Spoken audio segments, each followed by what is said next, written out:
Hello again, everyone. This is Robin, and in this segment, we are going to talk about wellness.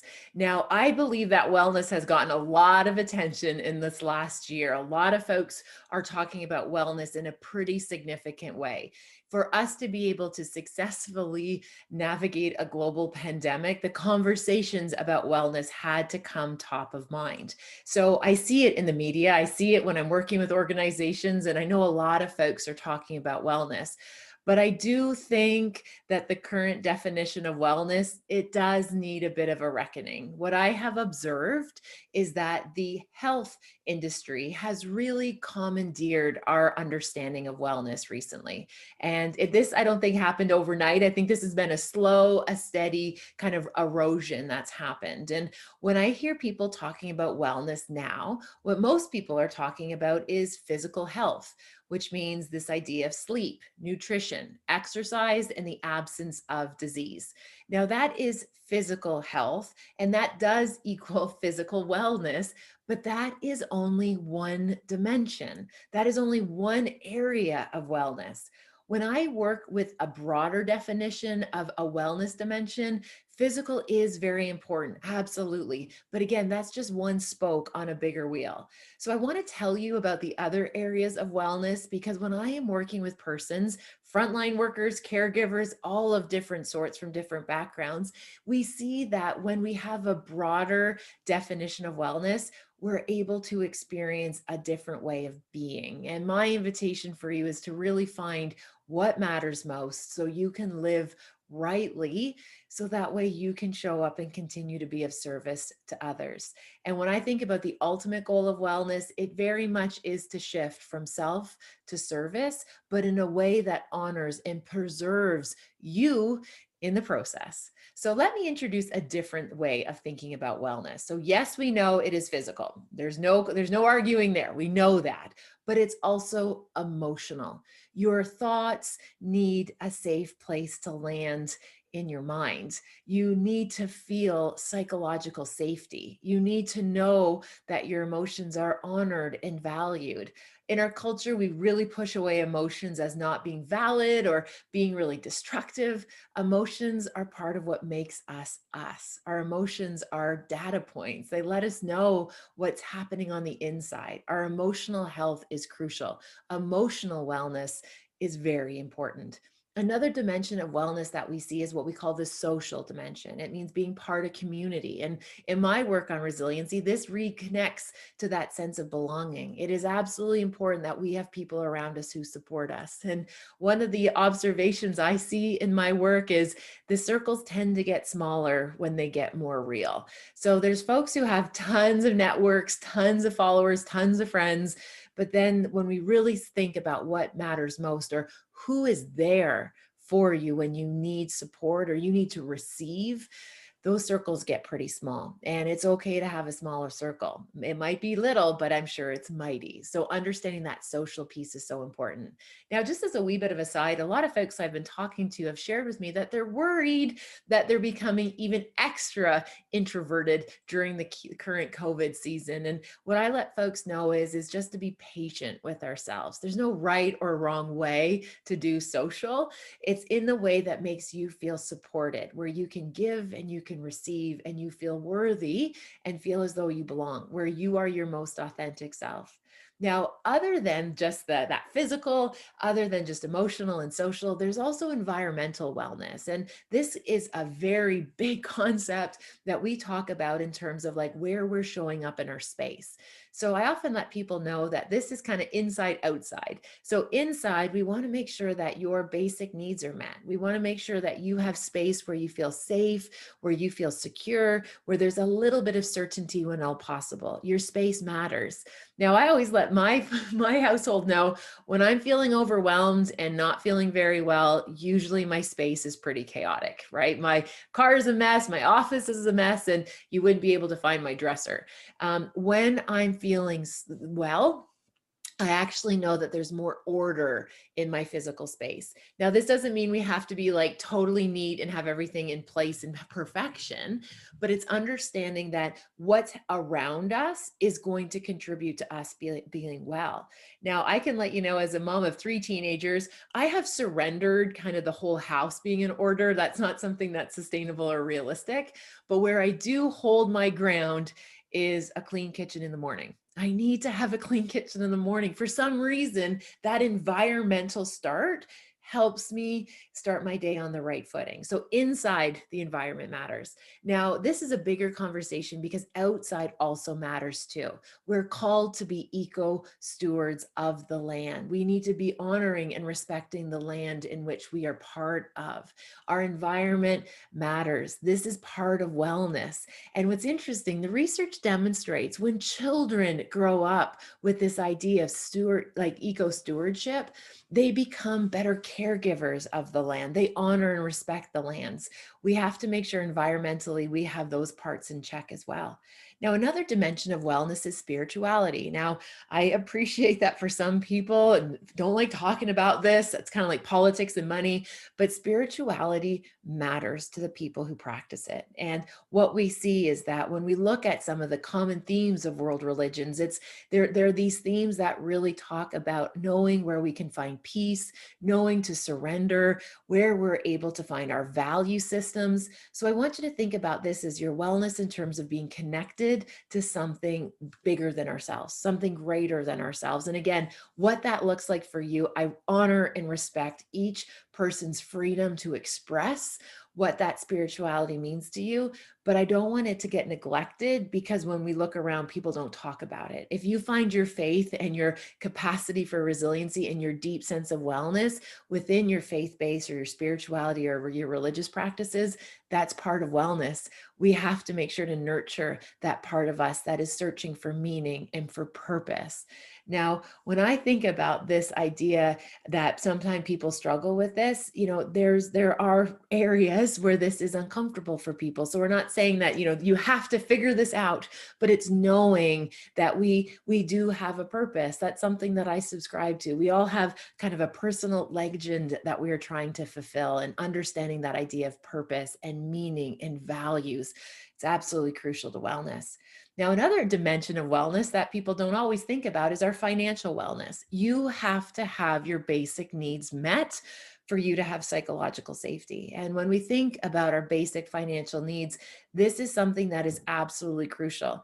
If you aren't able to have the basic needs and that shelter and your basic needs met, the other wellness practices aren't going to take traction. We have to make sure people have their basic needs met. So financial matters. Now, on the same vein, and I think this is important for my frontline staff here, is that there's also occupational wellness. We need to make sure people are working in environments where they feel safe, where their needs are met, where they're also appreciated. We need to know that our roles matter, and there's no position greater or lesser, that we're all contributing to having this operation be successful. And when I think about my caregivers, for some of us, that has become our occupation, that we are primary caregivers for the people that matter most. So we have to make sure our working conditions are sustainable. There's something that we're able to do. We also have another dimension of wellness that is our intellectual wellness. And what I mean by that is we need to be inspired, intellectually need to be curious and experience wonderment and awe. When I think about this idea of intellect, we need to keep learning. We need to keep growing. We need to start reflecting, recognizing our different paths and our different journeys. Often when we're in prolonged seasons of uncertainty, like what we are facing right now, what's happening is that people are putting a lot of these things on hold. They're not learning and growing per se. They're just trying to get by, which is a coping strategy in itself. But one of the ways that we can keep moving forward is finding ways to learn, finding ways to go deeper, finding ways to be inspired and motivated. It's going to help in the long run. Now, what I've done for you today is I've curated a list for you of some of my favorite approaches to wellness that subscribe to this greater depth and breadth of the definition of wellness that we're working with in this segment. So, what I want to do is introduce these in the form of habits or routines. And we're going to talk more about this in an upcoming segment, but I wanted to leave you with three guiding principles to get us started. And I have worked with persons all over the world from so many different backgrounds. I've worked with everything from like toddlers through teenagers, all the way to Olympians, to giants and CEOs, all the way to frontline workers, my responders, my military members, and still in classrooms. So I appreciate that these have been, so to speak, field tested. I know these work and they're practical. Now, to think about these three strategies, what I wanted to let you know is that you do need a wee bit of discipline, but you don't need discipline in every life area. And I think that's one of the misconceptions out there about wellness. We have to dial all of these different gears.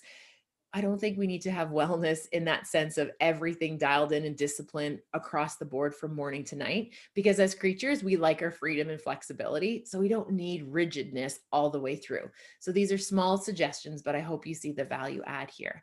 The first one is called bookending your day. Now, when we think about bookending your day, what I want you to think about is protecting the first hour of the day. And then I want you to protect the last hour of the day. The first hour of your morning or your day or whenever you wake up, I want you to fill it up with things that make you feel active and alert and ready. I want you to fill it up with those simple routines and rituals that really ground you in the type of day you're going to have. Now, I also want folks to make up your mind what kind of day you're going to have. I want you to set the intention that this is the kind of day I'm going to have.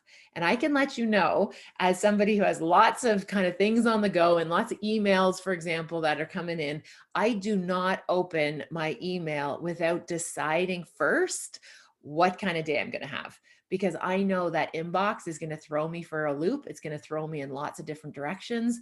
I will not surrender my peace to email. So I make up my mind before I open myself to the world to make sure I have my mind made up what kind of day I'm going to have. Now, I also am mindful that this is a great time to actually get some of that self-care in, right? So whether it be going for a walk or having some time to meditate or even listen to a podcast or some journaling, say your prayers, have your morning coffee, just make sure you get yourself into that place where you have the mindset of what kind of day you want to have. Now, on the other side of bookending is this idea of closing your day out strong. I want you to end your day in a way that welcomes restoration. It welcomes mental chatter quieting down. It just really prepares your body for sleep and renewal. Now, when I work with persons, I often hear them say, Robyne, I struggle with sleep.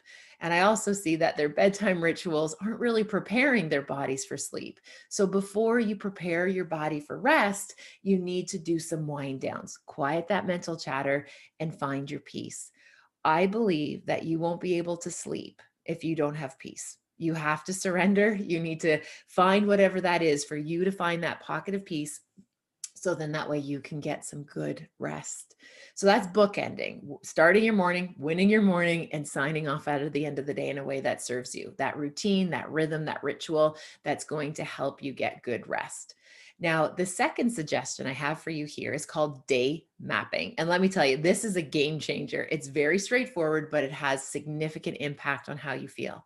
So what you do with day mapping is in the morning, I want you to grab a piece of paper. I still use a paper. I still use paper and a pencil, but you can use a device if that's more your thing. And what you're going to do is you're going to divide your sheet into three columns. Okay. So you're going to have column number one, column number two, column number three. You can even do this on a Post-it note if you wish. Now in column number one, I want you to write your to-do list. What are those key deliverables you have to get done today? Now, I want you to have radical priorities. I don't want 20 things on that to-do list because you're going to get half of them done and feel like you didn't do enough. Realistic expectation setting. So have radical priorities on your to-do list. What are those few key deliverables you're going to get done? Now, on column number two, this is the game changer. Okay. Column number two, I want you to write your to-be list. How do you want to feel today? I know on my to-do list, I have lots of tasks. On my to-be list, I have to be focused. Nothing bothers me more than losing a day to randomness and reactivity. I want to be in charge of my day. I also know that I want to feel patient With 3 teenagers in this house, I want to feel patient, and I also want to feel present. I want my thoughts to have a gentle place to land. And what's interesting, every time I look at my to-do list, I also see the feeling that I'm working towards. And at the end of the day, it's the feeling that counts. It's how you feel, because when you feel well, then you can be of service to others. And the third column, this is so much fun. I encourage you to have fun with your third column. This is your not to-do list. What are the things that you are not going to do today? Now, I can tell you on my not to-do list today, I actually wrote, I can read this verbatim. It says, Robyne will not drink cold coffee. And I know you're probably thinking, like, really, what does that have to do with anything? Drinking cold coffee signals to me that I am moving too quickly. It means that I'm not slowing down enough just to meet some basic needs of having a hot cup of coffee. I also sometimes write the rule that I'm not going to microwave the same cup of coffee twice, right? I can warm it up once, but not twice. So little things like that just help you stay focused. It helps to make sure you're meeting your needs. Another thing that might be on your not to-do list is something that I like to call doom scrolling. Now, doom scrolling is when you actually need a break. You're tired, you're depleted, you need to rest, but instead we pick up our devices and then we go scrolling through these devices hours on end, to the point where our hand goes to sleep from holding it quicker than our brain does.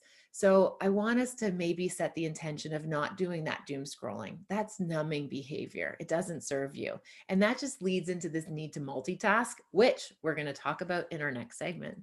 Now, the last suggestion I have for you here around cultivating wellness is this idea about connecting with nature. Nature is a gift. She shows us resiliency all through her seasons. We see restoration and renewal. When you go outside, your productivity is dramatically increased. There's an increase in problem solving, critical thinking, creativity, and innovation. Some of the best ideas in the world, they didn't happen at boardroom tables. They didn't happen behind desks and monitors. They happen when we go outside and feel abundance. When you're inside all day, you feel shortage and scarcity. It is absolutely crucial that we connect with nature. And again, that one brisk walk once a day, even in the darker days of winter, bundle up, get outside. You're just one step away from getting outside to feeling a deeper sense of wellness. Now, one of the things that I reflect on often, and a colleague shared this with me, is this idea that it's dangerous to go into debt with your self-care. We can't go into debt with our self-care. We can't pour from an empty cup. And I can let you know, for both caregivers and frontline workers, is that I think we've actually, some of us have shifted away from just not having time for self-care to actually accepting self-neglect. We have put our needs so far down the list that they just seem irrelevant. So my invitation for you is to revisit why self-care matters. Remind yourself, who's counting on you? What example are you showing for the people around you in terms of you prioritizing your own wellness? One of the lessons that I learned very quickly with COVID, when I had to pivot to work remotely, and all of a sudden I was modeling my workday for 3 teenagers, I realized very quickly I was not setting a very good example. I realized that I was working without boundaries. I realized that I was skipping lunchtime sometimes to try and get tasks done, and I wasn't shutting down. I wasn't transitioning out of my workday. I don't want to model that for my children. I want to show them that there's a better way to do this, and our wellness counts. You don't have to earn your wellness or the opportunity to take your wellness. Each and every one of us are enough, and each and every one of us has the right to be well. So thank you, merci miigwech, and I'll see you in our next segment.